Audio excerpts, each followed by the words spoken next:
Bonjour. Alors, quoi de neuf aujourd'hui dans les 12 coups de midi? Alors, c'était la journée du pull moche, quoi, ils appellent ça le pull moche, mais bon, je trouve plutôt ça sympathique, et puis bon, assez joli. Par contre, bon, c'est encore un truc américain, donc je trouve que ça serait très bien que les Français inventent un truc. C'est-à-dire que bah, on nous a importé Halloween, donc attendez, Halloween c'est n'importe quoi. On nous a importé donc Halloween, on nous importe l'histoire du pull. Qu'est-ce qu'il y a eu d'autre encore, l'histoire de la dinde, là, etc. Donc c'est vraiment du n'importe quoi. On va tout prendre aux Américains. On peut pas créer un truc un peu à la française. Je veux pas faire mon Zemmour, mais on devrait créer un truc. Je vais y réfléchir. On sait jamais. Alors, eh bien, Eric a vu son petit pull lui aussi, donc bah ridicule malgré lui, hein, puisque bon, comme il l'a dit, donc c'était la première fois qu'il mettait un pull comme ça de Noël, donc bon, c'était pas à son habitude, mais bon, bah un peu comme quand vous êtes chroniqueur à TPMP ou bien, comment dire, candidat au 12 coups de midi, bah de temps en temps, il faut vous déguiser, donc eh bien, Eric le Breton s'était déguisé avec son pull de Noël. Donc on a pu voir qu'il avait déjà 148 761 € à son compteur. Donc c'est pour ça que je l'appelle Erich. Dans le public, on a pu voir Popol, on a vu Lucia, il y avait Hakim et puis Émilie. Au coup d'envoi, donc la première question, selon l'expression quand tout va bien, on dit que ça baigne dans l'huile. Voilà. Ensuite, alors vous aviez, alors c'était Athélaïde, donc elle avait un prénom qui était très bizarre que je connaissais pas, donc qui était assez joli. Donc pardon, c'était Athénaïs. Donc voilà, qui était il est vilaine, donc elle n'était pas vilaine, elle était plutôt jolie. Vous aviez aussi Mike, joueur de poker, et puis vous aviez aussi Sophie, donc qui était très sympathique, qui avait un rire communicatif. Alors, on a pu voir que Alexandre a été pris au téléphone puisqu'il va participer donc demain au 12 coups de Noël. Et le truc était super rigolo. Regardez la photo.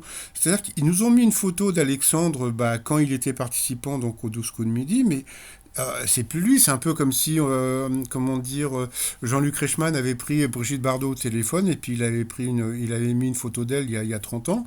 Donc bah voilà à quoi ressemble maintenant donc comment dire Alexandre. Donc en plus bon je sais plus d'après ce que j'avais vu, il perdait ses cheveux donc un peu comme Louis XIV. On a pu voir que le pauvre Popol s'emmerdait franchement.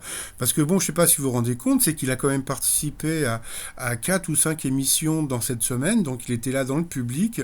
Donc bon, ça doit être assez fatigant pour lui. Et bon, comme j'ai dit dans une précédente vidéo, j'espère qu'ils sont un peu payés. Parce que bon, quand même, de passer toute une journée comme ça à être dans le public, bon, à répondre deux, trois questions, c'est un peu zarbi. Bon, passons. Alors, pour la jolie Athénaïs, alors, à quoi les adolescents consacrent-ils la plupart de leur argent de poche? C'était à bouffer. Donc voilà, de la nourriture, les jeunes pensent qu'à bouffer. Alors pour Mike, qui jouait au poker, sa première question, d'après une étude, qu'est-ce qui pourrait dissuader les mouettes de chaparder nos frites? Alors, si vous allez à Deauville et puis qu'il y a une mouette qui veut piquer vos frites, vous la regardez droit dans les yeux et c'est comme ça que normalement, elle ne vous volera pas vos frites. Ensuite, alors pour Sophie, quelle était la particularité du dessin original de Tintin vendu pour 400 000 € en septembre dernier? Donc, Hergé s'était coupé avec un compas, je crois. Donc il y avait du sang sur le dessin, donc c'est pour ça qu'il a été vendu aussi cher. Donc si vous voulez, moi je peux mettre de mon sang sur mes t-shirts et les vendre 400 000 € aussi. Pour Eric, quel animal est le Welsh Corgi ou Gorgi, je sais pas quoi. Donc c'est le chien, le même chien que porte que la reine Elisabeth II a en général avec elle. Ensuite, en 2014, pour quelle raison insolite un avion chinois a-t-il dû tournoyer de longues minutes avant de se poser à Wuyong? Donc, eh bien, c'est parce que les contrôleurs aériens se sont endormis. Ensuite, quelle espèce d'ours a fait l'objet d'une grande étude participative menée en France le 27 septembre dernier? Donc, c'était sur les ours en peluche. Que désignent les ballons dans l'expression à fond les ballons? Franchement, qui dit cette expression à fond les ballons? Donc je ne sais pas, donc c'était les fesses. Comment Gilbert Bécaud était-il surnommé? Encore une question hyper dure pour le breton, donc c'était Monsieur 220 000 votes, je crois. Ensuite, en quoi consistait l'activité insolite de Marion Stock ou Stockes, une américaine de 1979 jusqu'à sa mort en 2012, eh bien, elle enregistrait tout ce qui passait à la télé. Donc, il paraît qu'elle avait plein de, comment dire, de magnétoscopes, et puis elle enregistrait tout ce qui passait. Donc, comment dire, ses héritiers ont dû se faire des couilles en or, puisque bon, bah, elle avait plein d'enregistrements que, comment dire, que les chaînes n'avaient plus. Donc, eh bien, sur cette question, eh bien, Athénaïs est passé au rouge, qui dit rouge dit duel. Elle a pris le joueur de poker en duel qui a une question. Alors là, Mike, si tu me regardes, explique-moi un truc, d'accord? Quel nom d'horloge désigne familièrement un avion vétuste? On a bien dit une horloge. J'ai jamais entendu dire qu'un cercueil c'était une horloge. Donc on répète, Mike, juste pour Mike, quel nom d'horloge désigne familièrement un avion vétuste? Donc un réveil matin, c'est pas possible. Un cercueil, j'ai jamais entendu parler de trucs. Une comptoise, donc voilà, donc c'était un coucou. Donc Mike, bah voilà, donc Mike nous a quittés sur une question qui était hyper simple, donc j'ai pas compris le Mike. Ensuite, eh bien, Athénaïs, Eric et Sophie se sont retrouvés au coup par coup. D'abord, eh ben, on a pu voir que Paul a répondu, comment dire, à pas mal de questions, voilà, sur Toulouse-Lautrec, etc., etc. Athénaïs est passé donc d'abord une fois à l'orange, donc, et puis après encore une autre fois à l'orange, donc au rouge, qui dit rouge dit duel. Elle a pris la sympathique Sophie en duel, qui a une question assez simple. Quel général de cavalerie américain, souvent dépeint comme mégalomane et célèbre pour sa défaite lors de la bataille de Little Big Horn face aux Indiens? Donc, eh bien, quand on regarde les réponses, eh ben, c'était assez simple, parce que le seul général dans les photos, eh ben, c'était George Armstrong Custer, puisque les autres n'étaient pas généraux. Ensuite, eh bien, Sophie et Eric se sont retrouvés en coup fatal. Bon, comme d'habitude, le breton a été le plus fort. J'ai beaucoup aimé. Si j'avais été candidat et qu'on m'avait posé cette question, quel était le prénom du révolutionnaire Danton? Bah moi j'aurais dit cul. Voilà, comme ça aurait été dans ton cul. Mais bon, je n'étais pas dans le jeu.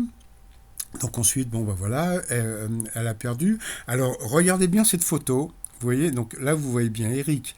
Regardez la dame qui est juste derrière Eric. Vous l'avez bien vu. Eh bien maintenant, regardez la prochaine photo qui arrive. Et regardez, elle a été déçue que l'autre ait perdu. Donc moi j'adore cette photo parce que voilà.